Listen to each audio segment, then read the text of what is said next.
Ya, pemirsa, kembali di Dialog Jurnal Pagi. Di telepon sudah terhubung perwakilan dari tim kampanye nasional Bapak Joni G. Plate. Selamat pagi, Pak Joni. Selamat pagi, Mas. Ya, baik Pak Joni, kalau saya tanya optimismenya terkait dengan debat perdana yang sudah berlangsung semalam, optimis atau tidak dapat meraih perhatian ataupun suara swing voters, mungkin jawabannya pasti akan optimis gitu.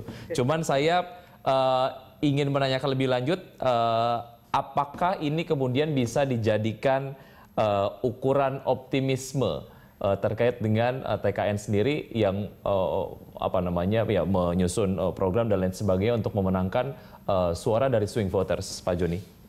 Iya. Yang pertama saya kira dalamnya debat tadi malam ini debat pertama ya, tapi bagi Pak Jokowi dan Pak Prabowo ini bukan hal yang pertama.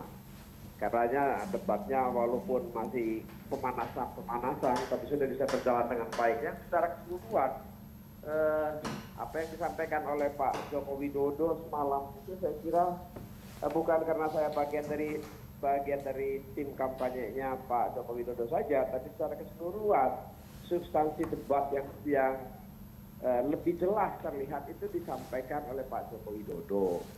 Ya.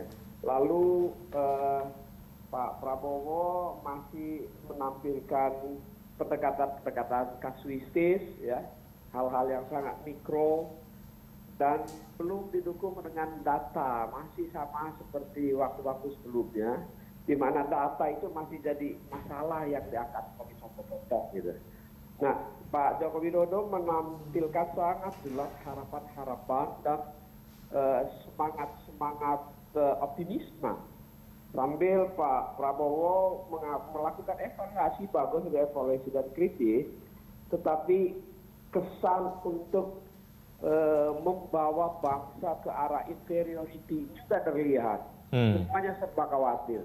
Lalu menyederhanakan persoalan-persoalan hukum, HAM, korupsi dan terorisme dengan uang semata. Jadi itu yang kami lihat. Nah, karena semalam ini secara realita faktanya semalam bahwa masyarakat secara nasional di seluruh Indonesia cukup antusias memperhatikan dan mengikuti acara debat ini. Baik. Dan saya kira akan memberikan dampak ya, setidaknya bagi mereka dalam menentukan pilihan. Oke. Pak Joni, kalau dilihat dari beberapa survei yang menyebutkan bahwa tren jumlah dari swing voters ini terus meningkat, apakah ini juga dijadikan sebagai sebuah pertimbangan bahwa ataupun warning lah ya bagi paslon nomor urut 01 yang memang elektabilitasnya lebih tinggi dibandingkan dengan paslon nomor urut 02 agar kemudian tidak terlalu berada di zona nyaman, karena kemungkinan voters yang fanatik mungkin saja bisa berubah pikirannya, Pak Joni. Ya, memang kalau dilihat dari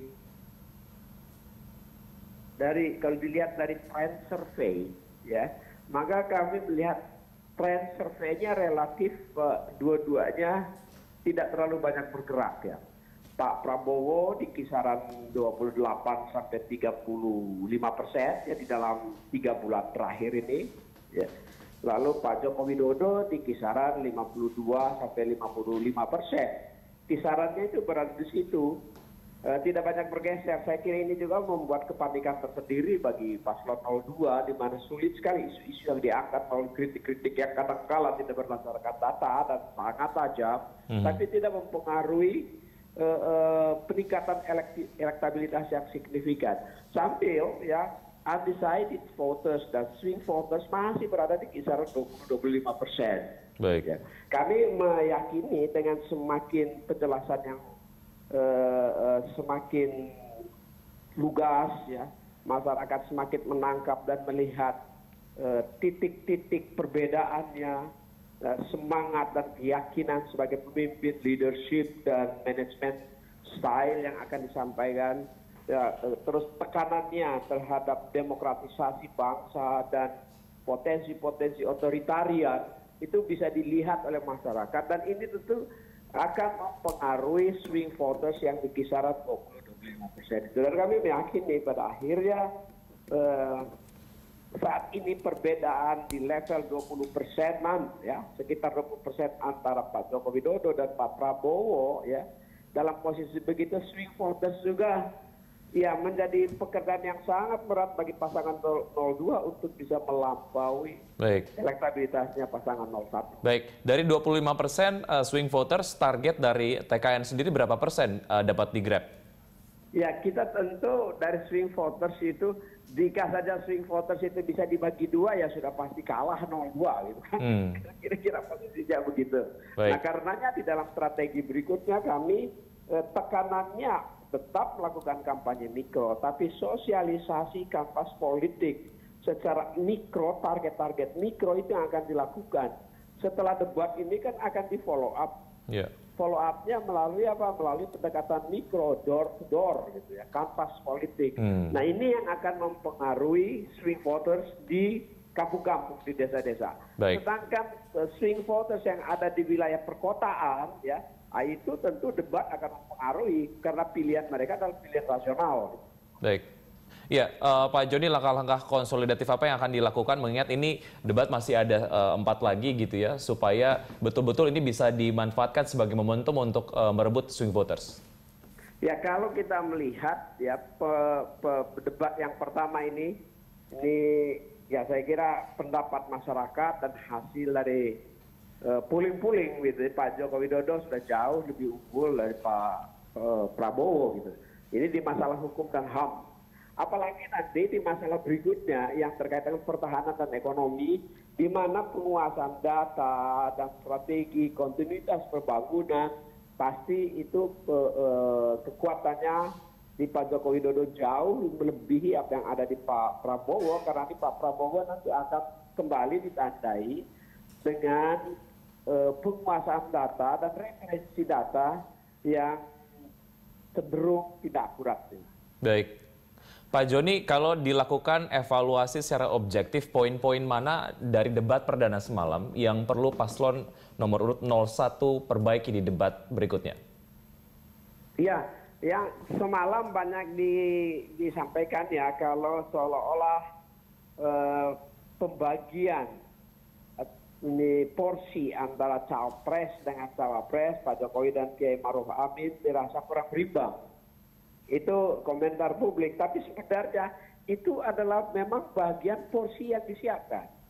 Ya, karena Pak Joko Widodo akan menangani atau akan mengambil porsi di masalah hukum, masalah HAM dan masalah korupsi, sambil Kiai mengambil bagian di masalah terorisme, sehingga itu keseimbangan itu akan kami perhatikan. Yang kedua itu walaupun substansi itu pentingnya, ya kami akan memperhatikan bagaimana kelugasan menyampaikan dan dalam suasana yang lebih rileks ya, suasana yang lebih ceria, sehingga penonton juga disuguhkan dengan debat-debat yang penuh keceriaan. Nah, itu barangkali juga akan menjadi perhatian. Jadi ini tidak saja debat politik yang serius ya, tapi unsur keceriaan, entertainment ya, menarik, itu juga perlu. Ya, Pak Joni, saya ke Mas Arya terlebih dahulu. Mas Arya, jika kemudian menjadikan debat ini sebagai momentum untuk merebut perhatian dari swing voter sendiri, dan tentunya ini juga dijadikan sebagai momentum untuk mengenal capresnya juga tentu saja ya, dengan pola pembagian ataupun strategi yang tadi sudah disampaikan oleh Pak Joni gitu, terkait dengan ya debat perdana semalam yang kemudian kok nampaknya yang ada di publik kurang berimbang nih antara capres dan cawapres. Ini akan berpengaruh nggak? Saya kira memang kita tidak bisa berharap semua jawaban dan pernyataan dilakukan secara berimbang oleh capres dan cawapres. Kenapa? Karena pertama tentu soal kompetensi ya, dan apa yang dilakukan oleh pasangan capres dan cawapres semalam menunjukkan ada porsi-porsi yang harus dijawab oleh capres gitu ya, karena memang punya latar belakang pengetahuan tentang itu, punya kompetensi tentang itu gitu ya. Ada hal yang harus dijawab oleh cawapres karena memang punya kompetensi soal itu gitu. Jadi memang pembagian porsi jawaban itu memang tergantung soal kompetensi akademik gitu ya, dan pengalaman juga tentunya gitu. Jadi memang saya kira strategi yang dilakukan oleh kedua pasangan ini menunjukkan bahwa mereka sebenarnya juga ingin menunjukkan kepada publik bahwa ada porsi-porsi yang cocok dilakukan oleh capres dan ada porsi-porsi yang cocok dilakukan oleh cawapres. Yang kedua juga kalau kita lihat dari sisi 02 memang menunjukkan ada keinginan untuk melakukan perimbangan gitu ya. Dalam banyak kesempatan misalnya capres 02 memberikan kesempatan kepada Pak Sandi misalnya gitu ya. Dan saya kira persoalan porsi itu tidak menjadi urgen banget gitu ya, karena memang yang penting adalah apa substansi yang mereka sampaikan berdua gitu ya. Karena apa yang mereka sampaikan tentu sudah melewati proses seleksi, proses latihan dan seterusnya gitu.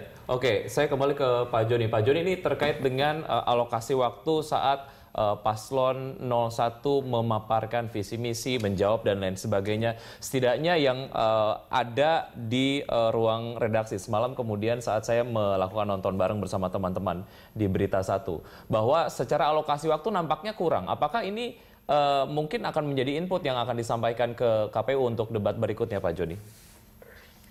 Iya, memang kalau dari sisi waktu, ya manajemen waktu itu dari awal memang sudah menjadi perhatian kami. Karena kami juga mengetahui style komunikasi ya. Kalau Pak Jokowi dan KM Ma'ruf kan menyampaikannya itu secara runtut, lalu dengan cara yang tidak tergesa-gesa. Ya, secara perlahan. Sambil waktu kan berjalan terus. Belum lagi kalau ada interupsi. Semalam kan ada interupsi dikit itu dari Pak Prabowo. Sehingga waktunya Pak Jokowi agak terpotong kan.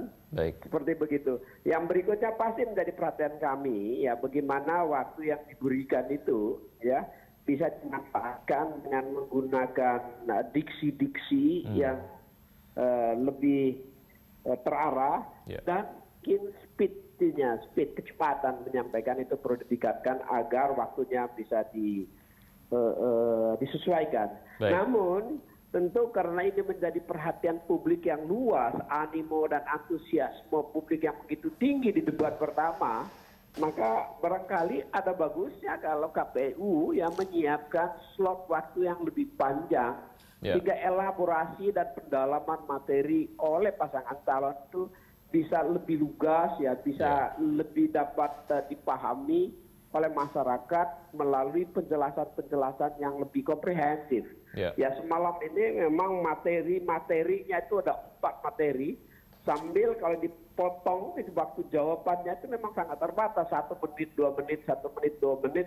Ini kan masalah kebangsaan, masalah negara yang kompleks. Jadi alokasi waktunya jawab dalam 2 menit dan 1 menit. Ya tentu ini akan kita diskusikan kembali dengan KPU ya, bersama-sama dengan KPU apa mungkin untuk tetap menjaga agar transmisi substansi program dan visi misi pasangan calon bisa disampaikan dengan baik. Kalau bisa waktunya ditambah tentu lebih bagus. Baik, Pak Joni, terima kasih atas waktunya. Selamat kembali beraktivitas dan pemirsa tetap di Jurnal Pagi, kami akan segera kembali.